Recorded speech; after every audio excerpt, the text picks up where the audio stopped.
In this lesson, we'll finish the outlines for our fire hydrant.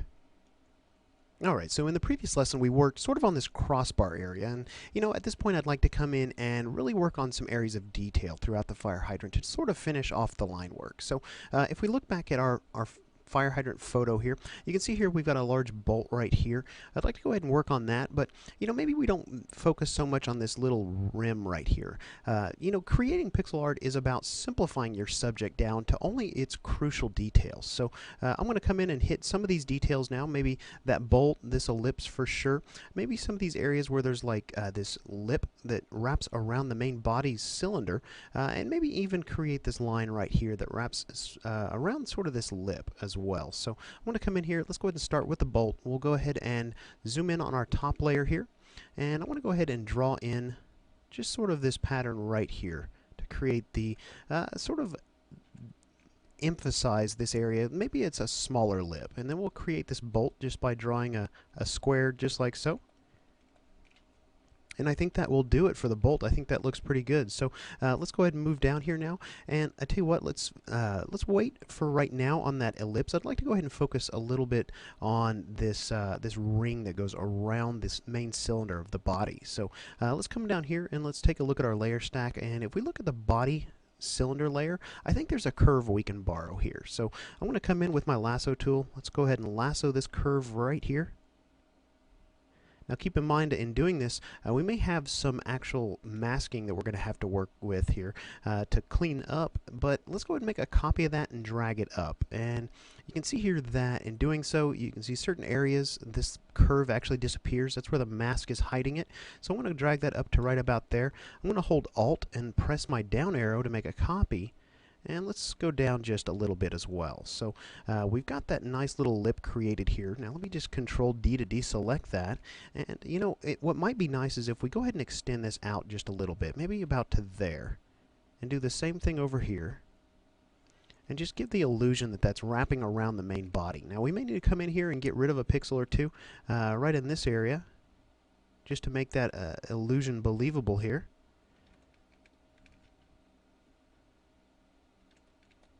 I think that looks pretty good, so we'll go with that. But you can see here how we've borrowed that curve and essentially reused it 2 more times to create this lip that goes around the main body's cylinder. Now at this point, I think we're ready to go ahead and work on this ellipse right here. And in thinking about the way that the fire hydrant is facing, if we're drawing this in the exact same position, this ellipse is almost pointed directly at us. Now, granted, our vantage point is a little higher up than this photograph was taken, but let's come back over here and let's work on this ellipse. Now, I think what I'd like to start doing here is I'd like to start by finding the center of the cylinder itself. Now, I'm drawing a vertical line there, and that looks pretty close. It may be 1 pixel off, so let me just go ahead and marquee selection, draw a marquee selection around that, and we'll nudge that over 1. And that looks about right. So I tell you what, let's go ahead and draw another line. Let's draw a vertical line through the center here.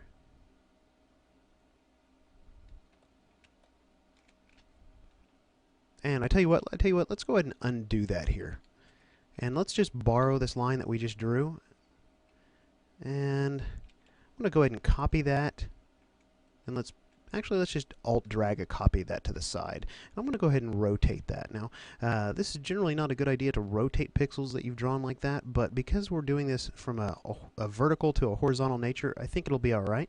So we'll go ahead and hit Enter and then nudge that over into position here. I'm doing my best to center that up. Now, we may have to actually adjust the position of our original line here.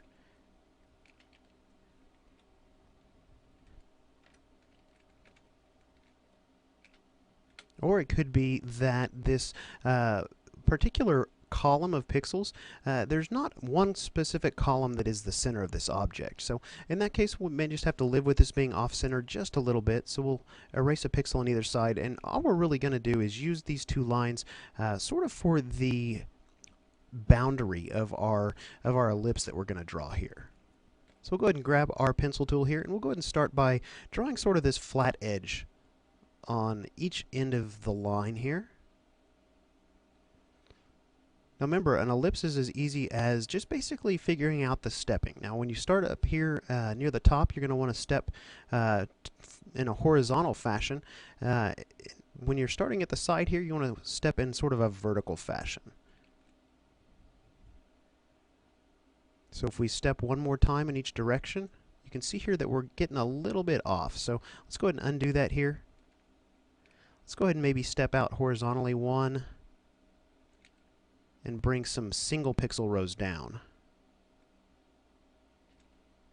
And we'll do the same thing down here. We'll go ahead and draw one there, draw a couple horizontal 2 bars, or 2 pixel bars, and then we'll go ahead and fill in the space using single pixels.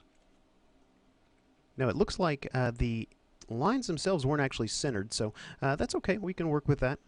We'll fix that here in just a moment. Now, in thinking about kind of the way we've drawn this, we have 2 horizontals and 1 vertical. Maybe we want to come in, grab our marquee tool, and let's go ahead and move that up 1 pixel, just like so. And we'll deselect that, and we'll turn this into a 2 pixel bar. And let's go ahead and modify this area down here and do the same thing. Maybe it would just be better to erase a few of these pixels, and we'll come in here, just sort of connect those two. Now it looks like we're still a little bit far down here, so I may come in with my marquee tool and relocate some of these pixels here.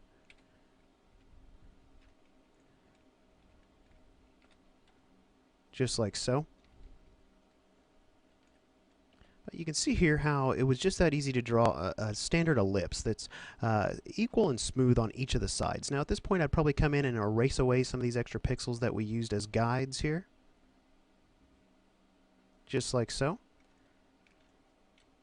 And I tell you, it might also be kind of nice to show a little bit of depth here with this cylinder that's protruding towards us. Maybe we come in here, use our lasso tool. Let's go ahead and grab some of these pixels here. Maybe a pixel or 2 more on the sides. Let's go ahead and hold down Alt and hit our up arrow once to make a copy of that. We'll go ahead and do that a couple times here just to sort of get that up and giving the illusion that there's a little bit of a top edge of the cylinder that we're starting to see here. So, and remembering the original photograph, there's actually sort of a bolt on the center piece of that as well. So maybe we actually come in here now and just sort of draw in that bolt pattern, or that bolt itself here. Maybe we're going to do that sort of like this. And I tell you what, let's go ahead and erase away just a little bit here.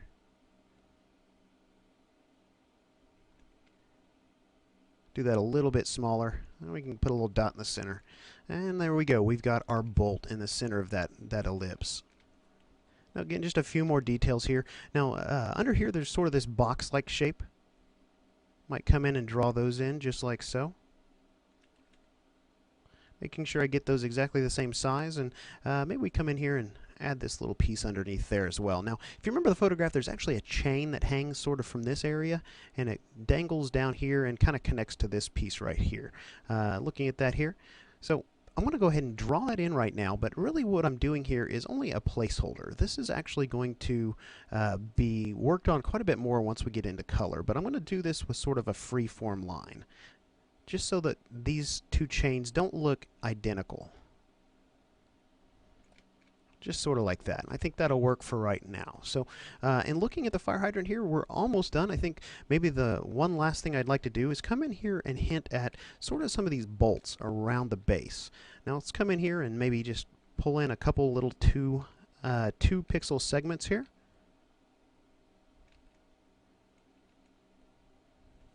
Maybe we add one there. Let's come over here, maybe add one in right about there. Right about there. And we'll do our best to get these in about the same position here.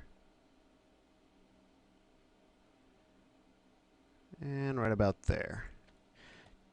We'll actually add a little bit more to those when we get to color. You know, maybe we could even come in and do sort of the same thing up top here. So I'll tell you what, instead of drawing those in, trying to worry about positioning on those, let's just lasso those up. Just like so.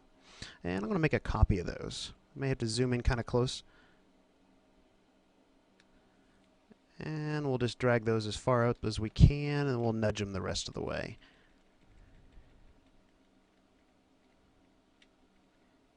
It doesn't look like that's actually going to work. Let's go ahead and delete those. We'll just draw those in. Just draw those in by hand here. Now I'm sitting here trying to draw this bolt, and it looks like our mask is preventing us there. So maybe we do that on a little different layer here. So right now we're working on this body cylinder. Let's go into this bigger cylinder layer. See if we can draw these bolts in without the mask interfering.